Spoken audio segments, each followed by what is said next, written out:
আমি প্রশ্ন করেছি বাংলাদেশ সরকারকে যে আগের প্রধানমন্ত্রী হাসিনা ওয়াজেদ রোহিঙ্গা মুসলমানদের কক্সবাজারে থাকতে দিয়েছিলেন কেন? মুসলমান বলে।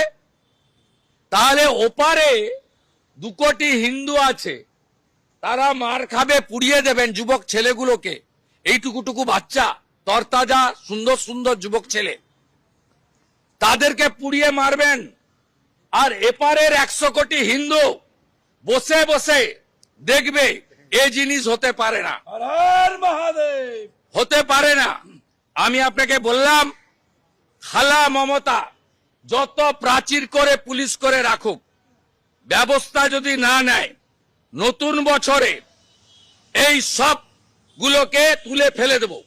যেমন যুব ভারতীতে মেসির দিন যুবকদের, ইয়াং জেনারেশনের তারা দেখেছে, রাজীব কুমাররা ছুটে পালিয়েছে। আমরা এখানে দেখিয়ে দেব বলে গেলাম। আর আজকে 1000 সাধু এসেছেন, 300 নাগা সন্ন্যাসী। গঙ্গাসাগরে 5 লাখ সাধু যাবেন।